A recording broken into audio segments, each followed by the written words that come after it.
Le 9 mai 2022, Emmanuel Vargon, alors ministre du Logement, a assisté à la cérémonie de passation de pouvoir entre la 4e et la 5e présidence de l'Association des entreprises de commerce franco-chinoises au restaurant Huatien. Un événement qui a réuni pas moins de 450 personnes, parmi lesquelles Gao Ping, ministre conseillère de l'ambassade de Chine en France, Li Chengyuan, premier secrétaire de l'ambassade de Chine en France, des personnalités politiques françaises, de nombreux membres de l'Association des jeunes Français d'origine chinoise, des responsables d'associations chinoises et de médias. Emmanuel Vargon était accompagné notamment par Christine Ye, animatrice de La République En Marche, Paris 3e, qui joue un rôle d'intermédiaire important entre les membres du parti La République En Marche et la communauté chinoise. Pour Emmanuel Vargon, l'objectif de cette rencontre est de double. Mieux connaître la communauté chinoise et ses préoccupations, mais aussi la convaincre de voter pour son programme. En effet, Emmanuel Vargon va se présenter aux législatives 2022 dans le Val-de-Marne. À quelques jours du premier tour des législatives, Mandarin TV s'est entretenu avec Emmanuel Vargon. Emmanuel Vargon, bonjour. Bonjour. Merci d'être avec nous. Quels sont pour vous les enjeux des élections législatives 2022 pour la société française en général et pour la communauté asiatique en particulier? Alors, les élections législatives, c'est un enjeu très important parce que c'est ce qui donne une majorité ou pas au président de la République et au gouvernement. Les députés qui sont élus dans ces élections législatives, la première chose qu'ils vont faire, c'est décider de voter ou non la confiance au gouvernement. Et le président Macron, qui a été réélu, a besoin d'une majorité pour pouvoir le soutenir et l'aider à porter le pays face aux crises que nous traversons, et aussi continuer à porter les transformations nécessaires. Alors, les législatives, ce n'est pas une seule élection. En fait, il y a 577 circonscriptions. Donc 577 députés qui vont être élus. Sur toute la France. Sur toute la France. Voilà. Et c'est important que le président ait la majorité, donc qu'il ait au moins 290 députés. Donc c'est vraiment ça l'enjeu. Parce qu'ensuite, on va appliquer le programme du président de la République, travailler pour développer le pouvoir d'achat et l'améliorer en cette période d'inflation. Par exemple, avec l'indexation des retraites, qui est très importante sur l'inflation. Mais aussi travailler les enjeux de sécurité, les enjeux d'accès à la santé, d'amélioration de l'école et de nos services publics essentiels, continuer à industrialiser, réindustrialiser le pays et continuer à travailler pour une France forte dans une Europe forte, dans un monde mutualisé. Et donc toutes ces questions, tous ces projets nécessitent que des députés soutiennent le président de la République. Alors après, pour la communauté asiatique, c'est une communauté très engagée dans la communauté française, pour laquelle le travail est important, pour laquelle la réussite est importante. Nous avons baissé les impôts pendant le dernier quinquennat. On va continuer à les baisser, à la fois les impôts sur les entreprises et puis les impôts sur les ménages. Continuer à améliorer la formation pour que les chefs d'entreprise puissent recruter, parce qu'aujourd'hui, les entreprises ont du mal à trouver de la main-d'œuvre, qualifiée ou pas qualifiée.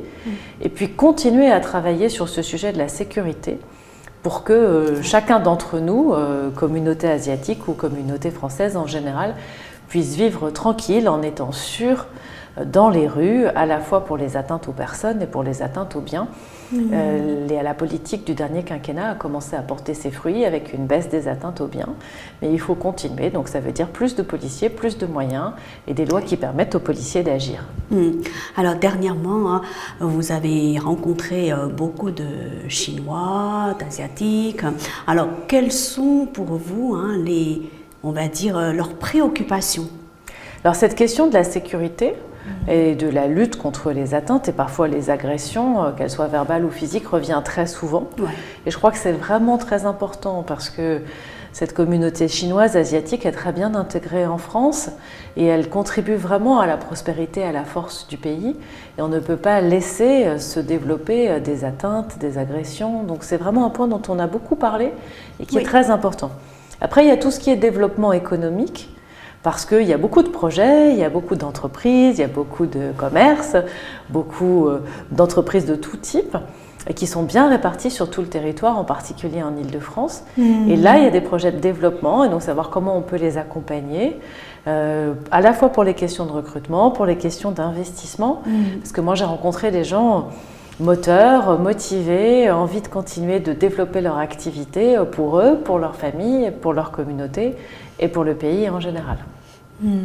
Donc les enjeux sont très importants. Hein. Et pourquoi est-ce que la question de la sécurité pour la communauté chinoise en particulier est une question, on va dire, récurrente? Pourquoi?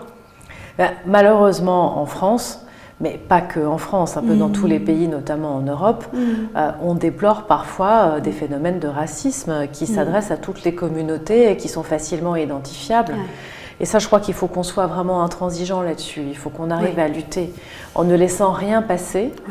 Et notamment dans les quartiers dans lesquels la communauté est bien implantée, il faut que les gens puissent circuler en paix. On a eu cette discussion à Belleville, mais c'est vrai à Paris dans différents quartiers. C'est vrai dans notre département du Val-de-Marne. C'est vraiment très important. Les communautés visibles sont parfois victimes de ces actes de racisme, alors même que ce sont des communautés pacifiques qui sont parfaitement bien intégrées. Et donc c'est vraiment un sujet de préoccupation important. Donc vous avez bon espoir pour que ça s'améliore? En tout cas, ça se noue dans un partenariat national avec le ministère de l'Intérieur, Gérald Darmanin, toutes les forces de police. Ça se noue aussi localement pour être sûr que là où on a identifié des problèmes, des risques, des agressions, même verbales, on puisse agir vite et pas laisser la situation dégénérer. Donc oui, je suis confiante dans notre capacité à y répondre. Alors, on sait que vous êtes candidate aux législatives dans la 8e circonscription. Alors d'abord, pourquoi avez-vous voulu vous présenter aux législatives? Alors, je suis candidate donc, aux législatives, donc dans l'une de ces 577 circonscriptions. Bravo. Donc, merci. C'est un beau combat, c'est une belle bataille politique. Et pourquoi justement? Alors, donc, je suis candidate dans cette 8e circonscription du Val-de-Marne. Et pour vos auditeurs, donc c'est Maisons-Alfort, Charenton-le-Pont, Joinville-le-Pont et Saint-Maurice où nous nous trouvons cet après-midi. C'est ça. Alors, je suis candidate d'abord parce que je pense vraiment qu'il faut donner cette majorité au président de la République. Moi, je le soutiens, évidemment. J'ai été ministre pendant presque 4 ans. Et donc, je suis convaincue par la force et la pertinence du projet politique du président de la République. Et donc, je souhaite que dans cette circonscription, le député, j'espère la députée élue, soit une députée de la majorité. Et aujourd'hui, c'est un député de l'opposition, qui est député de l'opposition depuis 10 ans et député depuis 25 ans. Et donc, c'est aussi une forme de renouvellement démocratique. Et donc, cette candidature, elle ne vient pas de nulle part. Moi, j'habite le Val-de-Marne depuis 15 ans. J'ai été élue conseillère régionale dans le Val-de-Marne l'année dernière. Et donc, c'est la suite de mon engagement politique local, justement pour servir une communauté, un territoire, et faire le lien entre les grands enjeux nationaux. J'ai travaillé sur ces grands enjeux nationaux, sur l'écologie, sur le logement pendant 4 ans, et les enjeux locaux, et voir comment est-ce que les deux se répondent. Donc maintenant qu'on connaît votre combat, votre engagement, votre volonté, est-ce que vous pouvez revenir pour nous sur votre programme? Alors, mon programme, il est à la fois national et local. Au national, bien sûr, ce sont les grands axes du programme d'Emmanuel Macron, le pouvoir d'achat, la sécurité, continuer le développement économique, notamment l'industrialisation du pays. On a perdu beaucoup d'industries et c'est important de retrouver une souveraineté stratégique industrielle en France. La refondation de l'école. Et puis la transition écologique, bien sûr, qui est un sujet qui nous préoccupe tous. Aller vers une énergie avec moins d'émissions de gaz à effet de serre, continuer à rénover les bâtiments, développer les voitures électriques, continuer à aller vers une agriculture plus raisonnée. Donc ce sont vraiment les grands axes de son programme qu'évidemment je vais porter à l'Assemblée nationale. Après, localement, on retrouve un peu les mêmes enjeux, des enjeux écologiques avec la qualité de l'eau, par exemple de la Seine et de la Marne. Vous savez qu'on est tout proche des deux rivières, avec plus de pistes cyclables dont on a besoin, avec des pistes cyclables plus sécurisées dans la circonscription, avec continuer la rénovation énergétique des bâtiments et des logements dans cette circonscription, Et puis lutter contre les nuisances des autoroutes, parce que pour les riverains de la 4 et de la 86, ça fait encore beaucoup de bruit et c'est encore assez pollué, donc on peut faire mieux que ça. On a aussi des enjeux de sécurité en proximité dans chacune des 4 communes. Plus de policiers sur le terrain, un nouveau commissariat à Maisons-Alfort. On a des enjeux de santé, parce que même si ça peut être paradoxal, on manque de médecins et de personnel soignant, y compris dans cette circonscription. Même dans la 8e circonscription. On pensait que le problème, ça touchait surtout les zones rurales. Oui, mais pas seulement en réalité. Pas seulement, en nombre de médecins par habitant, on manque de médecins, on manque de professionnels paramédicaux. Donc c'est important d'y travailler. Et puis après, on a quelques grosses opérations d'aménagement autour de la porte de Bercy-Charenton, par exemple, l'arrivée de la nouvelle ligne du Grand Paris à Maisons-Alfort, la ligne 15. Et ces opérations d'aménagement, il faut les travailler le mieux possible pour qu'elles soient le plus possible au bénéfice des habitants. Donc vous voyez plein de très beaux dossiers locaux. Tout à fait. Qui rentrent en résonance avec les grandes priorités nationales. Oui, mais tout ça, ça nécessite beaucoup de moyens, beaucoup de financement. Est-ce que c'est possible d'y parvenir Alors on a prévu beaucoup d'investissements pendant ce quinquennat, des investissements dans l'écologie. On n'a pas encore complètement les chiffres parce que le projet de loi de finances, il sera présenté dès qu'on aura des nouveaux députés. D'accord. Donc il faut attendre les législatives pour avoir les prochains budgets. Mais on a prévu au moins 10 milliards par an d'investissements dans l'écologie. Rien que dans l'écologie, Rien que dans l'écologie. 10 milliards ce sera 10 milliards par an. Exactement. Et il y aura des investissements dans la sécurité, dans la santé. Donc voilà, ça sera une mandature dans laquelle on prépare l'avenir. Vous avez bon espoir Oui, j'ai bon espoir. C'est une campagne qui se passe très bien. Les habitants de cette circonscription ont beaucoup choisi Emmanuel Macron et je pense qu'ils resteront fidèles à leur choix. Et puis ils ont aussi envie de renouvellement démocratique. Donc je suis confiante. Alors on sait que vous avez travaillé chez Danone, hein, et est-ce que vous pouvez revenir sur cette période de votre travail, parce que pendant cette période-là, vous alliez assez souvent en Chine, n'est-ce pas? Exactement, donc moi j'ai eu une carrière de haut fonctionnaire pendant une vingtaine d'années, et puis de 2015 à 2018, j'ai travaillé comme chef de ce qu'on appelle les corporate affairs, donc les affaires publiques, dans l'entreprise Danone, donc au siège de l'entreprise Danone à Paris, mais en charge de ces questions au niveau mondial. Et Danone est une entreprise bien implantée en Chine, à la fois depuis très longtemps, notamment pour les produits pour bébés, le lait maternisé, mais aussi les boissons. Et du coup, j'ai eu l'occasion d'aller en Chine, notamment pour la grande exposition qui était cette exposition commerciale, le grand forum du business chinois, montrant qu'on avait des échanges économiques fructueux entre la France et la Chine. Et j'ai souvent travaillé avec Jean-Pierre Raffarin dans la période qui est un grand ami de la Chine et qui était aussi dans ces délégations-là. Je faisais partie du comité France-Chine, qui est un comité, le fameux comité France-Chine. Voilà, le comité France-Chine, qui est un comité qui favorise les échanges économiques et diplomatiques avec la Chine, parce que le marché chinois est évidemment un marché très important pour Danone. Et donc je suis allée assez régulièrement à Pékin, à Shanghai en particulier.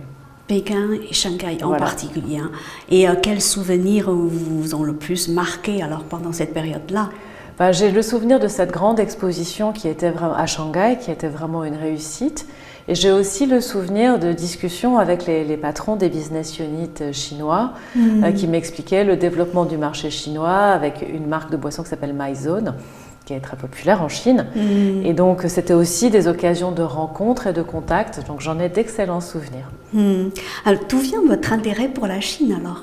La Chine est un très grand, très beau pays, avec une très belle histoire. Et donc, quand on s'intéresse un peu à l'international, forcément, on est très vite attiré par la Chine. Et même dans un moment précédent de ma carrière, quand j'étais à l'Agence du médicament française, on avait des partenariats entre cette agence et les autorités sanitaires chinoises. Et donc, j'étais allée également en Chine à l'époque, à Pékin, pour renforcer ce partenariat entre les autorités qui contrôlent les médicaments. Donc ça fait longtemps que j'ai le plaisir de rencontrer un peu cette culture, cette civilisation et ces acteurs économiques. Et il y a quelques jours, vous êtes allé assister à une cérémonie de passation de pouvoir pour une communauté chinoise, une association chinoise. Et quelques jours avant, vous étiez allé à Belleville, en fait. Exactement. Pour justement soutenir le président sortant. Emmanuel Exactement. Macron. Donc, vous fréquentiez assez souvent la communauté chinoise. Est-ce que c'était la première fois que vous entreteniez ce genre d'action lors de, on va dire, du premier quinquennat? Avant le premier quinquennat, c'était pas le cas alors? Alors moi, je suis rentrée aux politiques au moment du premier quinquennat. Ah oui. Mais effectivement, j'ai eu des contacts réguliers. Vous avez rappelé les plus récents. C'est ça. Et c'était évidemment très symbolique d'être dans ce magnifique restaurant Le Président à Belleville, qui est une institution, pour soutenir le président sortant, qui entre-temps a été réélu, en disant que ce restaurant, Le Président, doit accueillir le nouveau président de la République bientôt. Donc on va lui proposer. Oui, tout à fait. Espérons qu'il viendra. Exactement, j'espère qu'il viendra.